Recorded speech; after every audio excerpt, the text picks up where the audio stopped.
Hello students, today I am going to continue with the same chapter that Gurpreet ma'am has discussed in her last video, and the chapter was the Mughal Empire. Yes student, in your last video you have learned about who were Mughals, but in this chapter you will learn about the administrative system of Mughal Empire.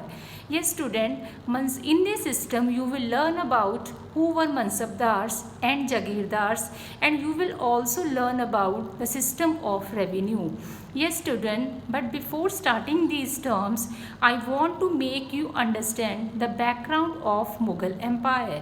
Yes student, as you all know, the Mughal Empire was expanded to a large extent. As we all know that in the later half of 16th century, the Mughals have expanded their kingdom from Delhi and Ajmer, and until in the 17th century, they have controlled almost the whole Indian subcontinent.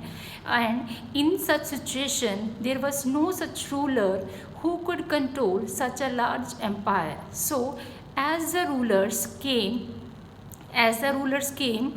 they felt the requirement of more people so that they can govern their large empire properly.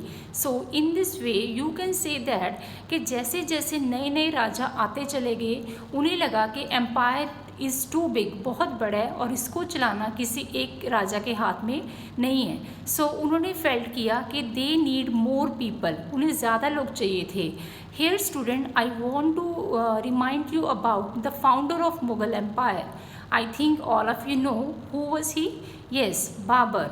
Babur was the founder of Mughal Empire, and he was the first ruler of Mughals. And Babur came from Turkey. During his rule, he appointed most of his people from Turkey. It means that from a small nucleus of Turkish nobles mean कि उसके जितने भी officers थे, जितने भी उसके consultant थे, they all were from Turkey. But जैसे जैसे उसके बाद बाबर के बाद जितने भी किंग्स आते गए, they found these people in very less, and they included और they appointed most of the people from different backgrounds, like they appointed Indian Muslims, Rajputs, Afghans, Marathas, and so on. Or we can also say that in Mughal Empire, the system of recruitment was started. What is recruitment? Appointment. यानी कि पहले जो थे Mughals थोड़े से लोगों को के साथ ही अपना काम चला रहे थे, बट एम्पायर के बढ़ने से उन्हें अब ज़्यादा लोगों की ज़रूरत थी. सो उन्होंने डिफरेंट बैकग्राउंड से लोगों को अपॉइंट करना शुरू कर दिया. In this way those people who joined Mughal services were enrolled as mansabdar. So mansabdars होते कौन है?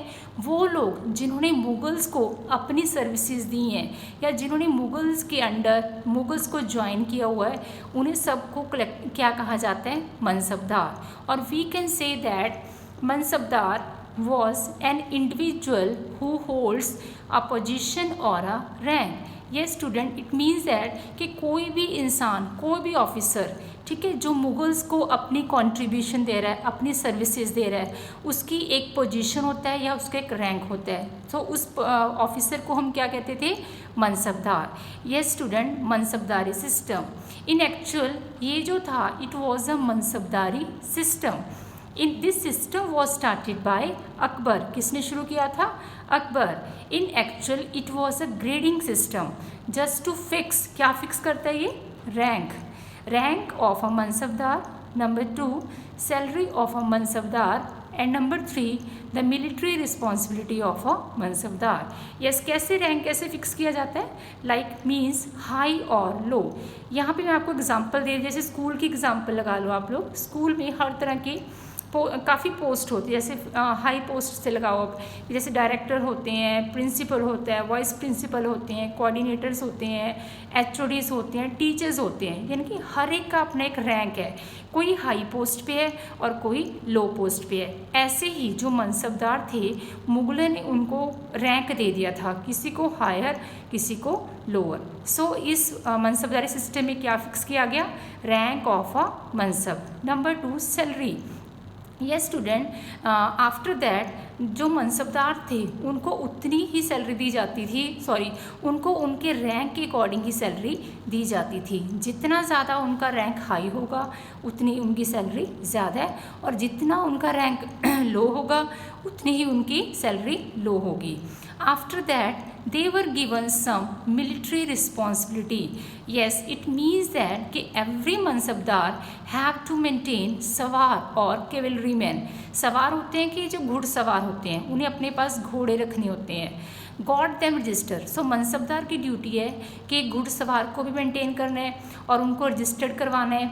हॉर्सेस ब्रांडेड, सो उन्होंने इसके साथ साथ हॉर्सेस को भी मेंटेन रखना है, उनकी रेख देख करनी है। हॉर्स ब्रांडिंग होती है कि हर एक मनसबदार को अलग एक अपना इंडिविजुअल हॉर्स दिया गया था।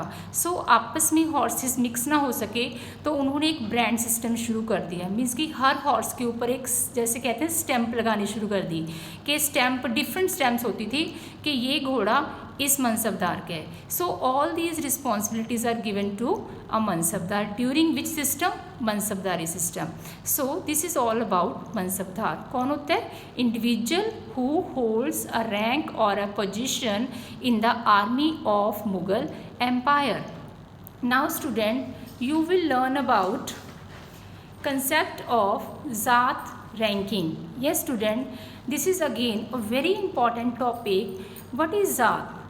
Zaat is a numerical value. Yes students, please pay attention, it is very important. Numerical value, it depends on which the salary and rank of a mansabdar was decided. इसमें क्या होता है कि हर एक मनसबदार का एक ज़ात फिक्स किया जाता है। ज़ात होता क्या, एक न्यूमेरिकल वैल्यू है, कोई नंबर दिया जाता है मनसबदार को। जिस मनसबदार का नंबर ज़्यादा है उसके अकॉर्डिंग ही सैलरी है, उसके अकॉर्डिंग ही उसका रैंक होता है। Is it clear? So zat is a numerical value depending on which, जिसके ऊपर क्या डिपेंड करती थी, मनसबदार की सैलरी और उसका rank. For an example, nobles. Nobles means officers, consultants with a zaat of 5,000 were ranked higher than those of 1,000. It means that कि अगर हम एग्जाम्पल है यहाँ पे कि किसी नॉबल का ज़ात 5,000 है, फिक्स कर दिया, ठीक है, तो उसकी रैंक और उसकी सैलरी क्या होगी, ज़्यादा होगी। किसके कंपैरेटिव, वो मनसबदार जिसका ज़ात 1,000 है। सो 5,000 वाले मनसबदार की ज़ात ज़्यादा है, सो उसकी सैलरी और रैंक भी ज़्यादा होगी as comparative to this mansabdar. So in Akbar's reign means in Akbar's rule, there were total 29 mansabdar with a rank of 5,000 zaat. It means कि अकबर के टाइम में 29 ऐसे मनसबदार थे जिनका रैंक 5,000 था। But after Akbar's rule in Aurangzeb's time जो ये मनसबदार थे वो बढ़ने शुरू हो गए थे, क्योंकि मुग़ल एम्पायर जैसे जैसे बढ़ता चला गया तो जो मनसबदार है वो भी क्या होने, बढ़ने शुरू हो गए। So this is all about zat ranking, means mansabdar का जब ज़ात फिक्स किया जाता है। After that you will read about jagirdari system. What is this? Mansabdars got their salaries as revenue assignments called Jagir. Yes, जो मनसबदार है वो अपनी सर्विसेज दे रहे हैं, ठीक है, उसके बदले में उन्हें सैलरी दी जाती है। But the salary was not given in cash, cash नहीं दिया जाता उनको, उन्हें क्या दी जाती है, जागीर। जागीर होती है लैंड दी जाती है उन्हें। एक एम्पायर, सपोज ये मुग़ल एम्पायर है, यहाँ पे एक प्रोविंस में उसे एक छोटी सी लैंड दे दी, तो उस लैंड के ऊपर उसका कंट्रोल है। मीन्स कि उसने वहाँ से जो भी रेवेन्यू उसे उस ज़मीन से मिल रहा है वो रेवेन्यू ही उस मनसबदार की क्या होती है, सैलरी होती है। और इस सैलरी को ही मनसबदार ने मेंटेन करना है, मीन्स कि कि जो वो रेवेन्यू है वही उसकी सैलरी है और उसी रेवेन्यू में से उसने अपने घोड़सवारों को मेंटेन रखना है, ठीक है, हॉर्सेस को मेंटेन करना है या अदर जो उसकी नीड है वो उसमें से ही पूरी करनी है।